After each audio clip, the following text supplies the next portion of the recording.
Everyone, आज हम पढ़ने जा रहे हैं variation of electron gain enthalpy. ठीक है, इन द प्रीवियस वीडियो हमने देखा था हमारी इलेक्ट्रॉन गेन एंथैल्पी क्या होती है।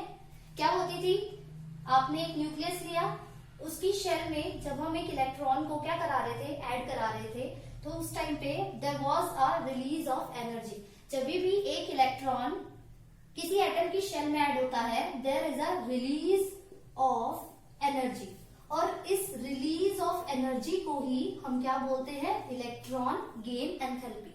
ठीक है, अगर आप किसी एटम की शेल में एक इलेक्ट्रॉन ऐड करा रहे हैं तो उसकी इलेक्ट्रॉन गेन एंथैल्पी क्या थी, आपकी नेगेटिव। लेकिन उसके बाद जब आप उसी एलिमेंट के शेल में, उसी सेम शेल में आप इलेक्ट्रॉन ऐड करा रहे थे, तो आपकी इलेक्ट्रॉन गेन एंथैल्पी क्या हो रही थी, पॉजिटिव हो रही थी। ठीक है, तो ये सब हमने पढ़ा था प्रीवियस वीडियो में, और हम इसका क्या देखेंगे, वेरिएशन देखेंगे। सो variation along variation down the group हम पढ़ेंगे। वेरिएशन डाउन द ग्रुप का मतलब क्या है, हम मूव करेंगे, टॉप टू बॉटम मूव करेंगे। तो जब हम टॉप टू बॉटम जाते हैं तब हमारा क्या होता है, हमारा एटॉमिक साइज इंक्रीज होता है। अब हम डाउन द ग्रुप जा रहे हैं तो हम ये देख रहे हैं कि हमारा एटॉमिक नंबर भी बढ़ रहा है। अगर एटॉमिक नंबर बढ़ रहा है, इसका मतलब आपका न्यूक्लियर चार्ज भी बढ़ रहा है। बट आपका जो इंक्रीज इन एटॉमिक साइज है, it is much more pronounced than this increased nuclear charge. कहने का मतलब है कि आपका एटॉमिक साइज का जो इंक्रीज है वो न्यूक्लियर चार्ज के कंपैरिजन में बहुत ज्यादा है। और अगर आपका एटॉमिक साइज का इंक्रीज न्यूक्लियर चार्ज के कंपैरिजन में बहुत ज्यादा है, तो इसका मतलब आउटर मोस्ट शेल के इलेक्ट्रॉन का न्यूक्लियस से जो फोर्स ऑफ अट्रैक्शन है वो डिक्रीज हो जाएगा। वो डिक्रीज हो जाएगा तो ये बहुत डिफिकल्ट हो जाएगा कि उस एटम की शेल में हम किसी इलेक्ट्रॉन को इजिली एड अप करवा सके। तो इससे हमें ये पता चला कि जब भी हम डाउन द ग्रुप जाते हैं तो हमारी इलेक्ट्रॉन गेन एंथैल्पी जो है वो क्या हो जाती है, लेस नेगेटिव हो जाती है। So we will talk about the elements of the group 17। ठीक है, हमें पता है ग्रुप 17 के एलिमेंट्स को हम क्या बोलते हैं, हैलोजेंस। क्या बोलते हैं, हैलोजेंस। तो हैलोजेंस में ग्रुप 17 के एलिमेंट हम ले रहे हैं फ्लोरीन, उसके बाद हमारा आता है क्लोरीन, ब्रोमीन, आयोडीन। तो जब हम डाउन द ग्रुप जा रहे हैं इसके अंदर, तो हमारी इलेक्ट्रॉन गेन एंथैल्पी जो है वो क्या हो रही है, लेस नेगेटिव हो रही है। तो एक एक्सेप्शन यहाँ पे आता है। एक्सेप्शन क्या है, जब हम फ्लोरीन से क्लोरीन जा रहे हैं तो एक्चुअल में क्लोरीन की इलेक्ट्रॉन गेन एंथैल्पी फ्लोरीन की इलेक्ट्रॉन गेन एंथैल्पी से क्या होनी चाहिए, लेस नेगेटिव होनी चाहिए। बट होता क्या है, आपकी फ्लोरीन की इलेक्ट्रॉन गेन एंथैल्पी क्लोरीन की इलेक्ट्रॉन गेन एंथैल्पी से लेस नेगेटिव हो जाती है। उसका रीजन क्या है, उसका रीजन है कि आपका फ्लोरीन का जो एटॉमिक साइज होता है वो क्या होता है, आपका छोटा होता है देन क्लोरीन। तो इस फ्लोरीन की जो इनर शेल के इलेक्ट्रॉन्स होते हैं, फ्लोरीन के अगर हम एटॉमिक नंबर की बात करें, इट इज 9, तो कन्फिग्रेशन हमारी क्या होगी, 2 7। ठीक है, तो इनके इनर शेल में जो इलेक्ट्रॉन प्रेजेंट होते हैं उनमें क्या हो जाता है, आपका इलेक्ट्रॉन इलेक्ट्रॉन रिपल्जन हो जाता है। और इलेक्ट्रॉन रिपल्जन ज्यादा होने के कारण ये डिफिकल्ट हो जाता है कि हम इजिली इस शेल में एक एक्स्ट्रा इलेक्ट्रॉन को ऐड करा पाए। क्यों, क्योंकि आपका फोर्स ऑफ अट्रैक्शन जो है वो क्या हो गया, डिक्रीज हो गया। इलेक्ट्रॉन इलेक्ट्रॉन रिपल्जन बढ़ने के कारण जो फोर्स ऑफ अट्रैक्शन है वो क्या हो गया, डिक्रीज हो गया। डिक्रीज हो गया तो फ्लोरीन में अगर मुझे एक एक्स्ट्रा इलेक्ट्रॉन ऐड कराना है तो मुझे क्या करना पड़ेगा, I have to provide some extra energy. इसी वजह से आपका जो फ्लोरीन है वो क्या होता है, लेस नेगेटिव होता है देन क्लोरीन। ठीक है, तो this is the variation down the group. एक और एक्सेप्शनल केस है, अगर हम कंपेयर करें of the elements of second period, that is oxygen and fluorine. Second period के हम एलिमेंट्स ले रहे हैं क्या, oxygen and fluorine.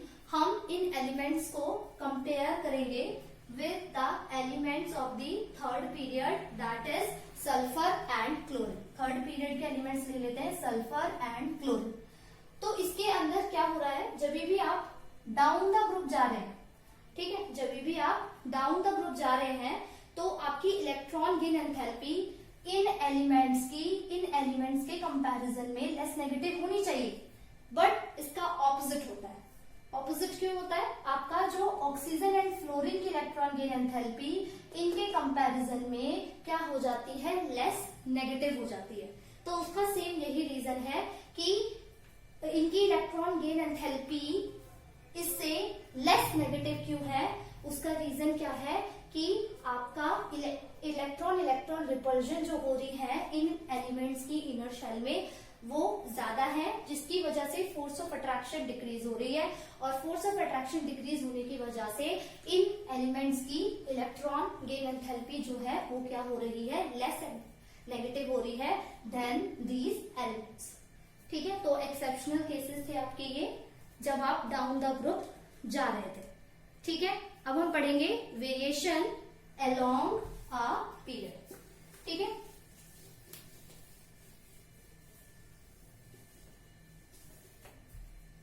So variation along a period की अगर हम बात करें तो इसका मतलब क्या है, हम जा रहे हैं लेफ्ट टू राइट। तो जब भी हम लेफ्ट टू राइट जाते हैं किसी पीरियड के अंदर तो आपका क्या होता है, whenever we move left to right in a period, तो हमारा एटॉमिक साइज, आप लेफ्ट टू राइट गए तो हमारा एटॉमिक साइज क्या करता है, डिक्रीज करता है, न्यूक्लियर चार्ज बढ़ता है, और ये इंक्रीज इन न्यूक्लियर चार्ज आपका मोर प्रोनाउंस्ड होता है देन द एटॉमिक साइज।